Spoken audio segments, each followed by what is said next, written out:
Have you ever wondered why people choose one business over another, even when the products are basically the same? Well, people don't choose the best option. They choose the option that feels right to them. And that choice has nothing to do with your product and everything to do with your perception. And let me show you what I mean. Imagine I hand you two plain bags of coffee beans. No labels, no brand, no story. Which one would you choose? Very, very hard to make a decision. There's nothing to go off. It's just beans in a bag. But the moment I show you a bag with branding, maybe it's Merlot or Campos or your local coffee roaster, suddenly you have a favorite. You feel something. Maybe it's from a previous experience. Maybe you've been recommended this brand before. Maybe it's just reputation. But you know what to expect. And that choice has nothing to do with the beans. It's about what the brand represents in your mind. Brands exist to make customer choice easier. And if your brand isn't doing that, you're making people work too hard to choose you. Now let's talk t-shirts. Like a plain white t-shirt might cost $5 to make, nothing special. But add a Patagonia brand and it's suddenly worth $80. Or a Nike shirt, maybe it's worth 60. Why? Not because the cotton's changed, not because the stitching's magically improved, although there might be some technology involved. It's because the meaning changed. Patagonia sells purpose and sustainability. Nike sells performance and identity. So people aren't just buying t-shirts. They buy who they feel they become when they wear them.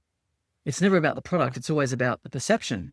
And now that t-shirt's worth a whole lot more. This is what we call brand equity, the invisible multiplier that lets you charge more, attract better clients, and convert faster. And here's the spectrum most businesses don't even know they're on. The bottom, you're like everyone, obscure, generic, forgettable. Then comes one of a few. It's a bit better, but still replaceable. But at the very, very top, there's an only choice. The brand people don't compare. The brand they trust, the brand that feels like the obvious decision for them. You don't become an only choice brand by having a better product. You become an only choice brand by being more meaningful, more intentional, and more aligned with your customers. So the real question isn't how do we sell more? The real question is why should they choose us and not the other guy? And that comes down to a few things. It comes down to your brand positioning, your story, your identity, your consistency, your emotional connection, and more importantly, the value you deliver beyond the transaction. Customers buy on emotion and then they justify it with logic later. If you're not shaping that emotional preference, you're leaving the decision to chance. And that's a really rough way to grow a business. People choose brands that make decisions easy, brands that feel familiar, brands that feel trustworthy, brands that feel aligned with who they are.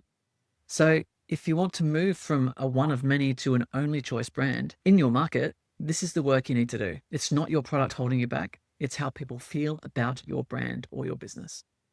And when you start to do the important work like this, it's a great opportunity to leave your mark.